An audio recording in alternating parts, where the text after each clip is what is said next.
सोचिए, जिस भारत को दुनिया मैंगो किंग कहती है, उसी भारत के आमों पर जापान ने रोक लगा दी। और फिर सिर्फ आम ही नहीं, भारत का चावल भी चीन ने वापस लौटा रहा है।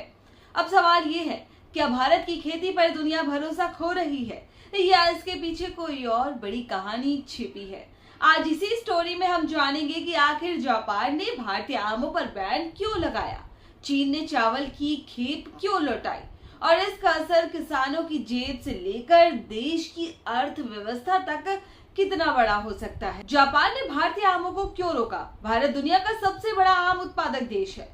अल्फास्को, केसर, लंगड़ा, चौसा और बंगनपल्ली जैसे आम विदेश में काफी पसंद किए जाते हैं, लेकिन अब जापान ने भारत से आने वाले आमों के आयात को अस्थायी रूप से रोक दिया है।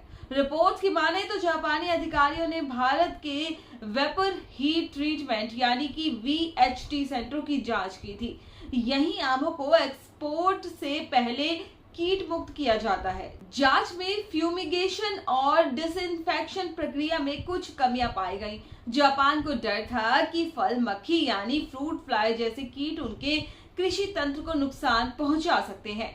यही कारण है कि मार्च 2026 के बाद जारी किए गए सर्टिफिकेट वाले आमों को एंट्री रोक दी गई। सबसे बड़ा झटका किसे? ये बैन ऐसे समय आया है जब भारत में आम का सीजन अपने चरम पर है। अप्रैल से जून के बीच सबसे ज्यादा एक्सपोर्ट ये आम होता है और जापान कोई छोटा बाजार नहीं है। भारतीय आम वहां प्रीमियम प्रोडक्ट की तरह बिकते हैं और अचानक ऑर्डर रुकने से किसानों, पैकिंग यूनिट्स और एक्सपोर्ट को बहुत बड़ा नुकसान हो सकता है। कई एक्सपोर्ट्स पहले से ही बढ़े हुए एयर फ्रेट और लॉजिस्टिक खर्च से जूझ रहे थे।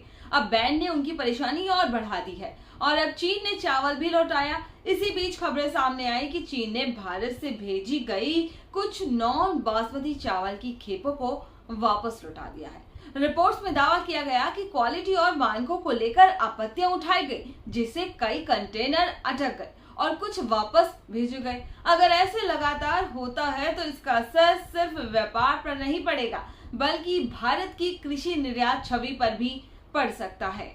क्या दुनिया भारत की कृषि उत्पादों पर सवाल उठा रही है? यहाँ एक बात समझना जरूरी है, जापान का मामला सीधे तौर पर गुणवत्ता और क्वालिटी प्रोटोकॉल से जुड़ा बताया जा रहा है। यानी मुद्दा आम के स्वाद का नहीं, बल्कि एक्सपोर्ट प्रक्रिया के नियमों का है। दुनिया के कई विकसित देश खाद्य सुरक्षा को लेकर बेहद सख्त है। एक छोटी सी तकनीकी गलती भी करोड़ों रुपए के व्यापार को रोक सकती है और यही इस मामले को देखने पे मिलता है। अब भारत क्या करेगा? अब निगाहें भारत सरकार और एक्सपोर्ट एजेंसियों पर है। एक्सपोर्टर्स चाहते हैं कि जापान के साथ बातचीत कर जल्द से जल्द इन कमियों को दूर किया जाए ताकि बैन हट सके, क्योंकि अगर ऐसा नहीं हुआ तो भारत की जगह दूसरे देश बाजार पर कब्जा कर सकते हैं। कुछ रिपोर्ट्स में बताया गया है कि पाकिस्तान, वियतनाम और अन्य देश इस मौके का फायदा उठाने की कोशिश कर रहे हैं। तो दोस्तों, एक तरफ भारत दुनिया का सबसे बड़ा आम उत्पादक है, तो दूसरी तरफ हमारे आम जापान में रुक गए और चावल की खेपों पर भी सवाल अब उठने लगे हैं। सवाल सिर्फ आम और चावल का नहीं, सवाल है भारत की वैश्विक कृषि साख का। क्या यह सिर्फ अस्थायी झटका है या भारतीय कृषि निर्यात व्यवस्था के लिए एक चेतावनी? आपकी क्या राय है? कमेंट करके जरूर बताइएगा और ऐसी ही रिसर्च बेस्ड स्टोरीज के लिए चैनल को सब्सक्राइब करना मत भूलिए। मिलते हैं हम लोग नेक्स्ट स्टोरी में। फिलहाल के लिए बाय बाय, स्टे ट्यून्ड।